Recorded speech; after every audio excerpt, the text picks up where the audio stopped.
Ну, здесь можно рассмотреть три клинических ситуации и три основных момента. Первое – это дебют кашлевого синдрома.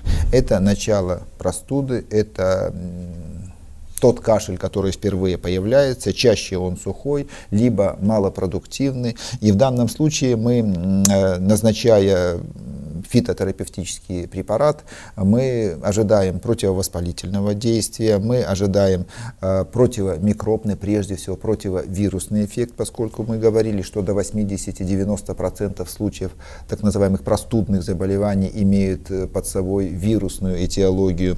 И здесь мы воздействуем на причину таким образом данного кашля и воздействуем на воспалительный процесс, то есть обеспечиваем противовоспалительные действия в данном случае, в данном патологическом процессе.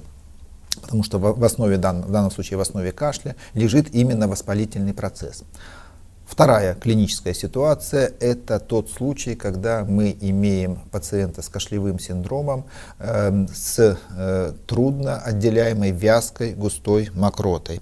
Это тоже точка приложения комбинированных фитопрепаратов. Здесь на первом месте будет секретолитическое действие. Здесь вот именно тот момент, что компоненты комбинированного растительного препарата обеспечивают облегчение выделения мокроты, ее эвакуации, выделению.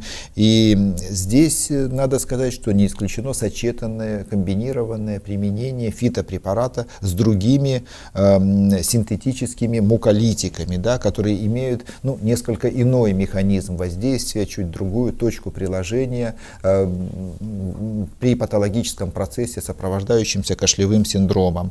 Это так называемый взаимодополняющий, иногда даже можно расценить его как синергидный эффект, взаимоусиливающий эффект. Но в данной ситуации, конечно, рекомендуется все-таки консультироваться с врачом для коррекции данного вида терапии. Мы не забываем, что чем больше новых и большее количество препаратов, тем сложнее предусмотреть сочетание, комбинации этих препаратов. А наша цель все-таки избежать ненужных ни нам, ни пациенту побочных эффектов от назначаемой терапии.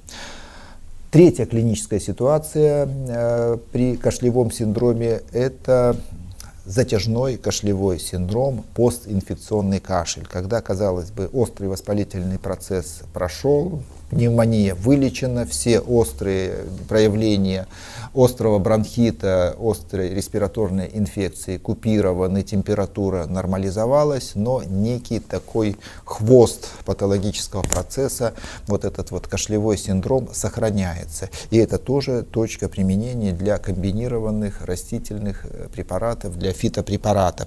Основная цель здесь, или точка приложения, место воздействия на патологический процесс, это все-таки противовоспалительное действие фитопрепаратов, плюс к тому же еще и разжижение и эвакуация излишней мокроты. В целом, подводя итог нашей беседе, хочу отметить, что современные комбинированные фитопрепараты от кашля, они подходят для любой стадии патологического процесса при любом виде кашля, так как они обладают разнонаправленным действием, так как они воздействуют на разные механизмы патологического процесса, сопровождающегося кашлевым синдромом.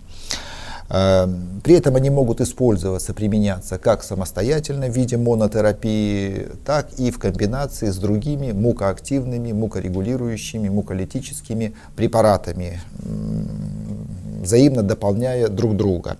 Ну и самое главное, это доказанная эффективность данной группы препаратов, это высокий профиль безопасности фитопрепаратов от кашля, что подтверждается многолетним опытом их практического применения.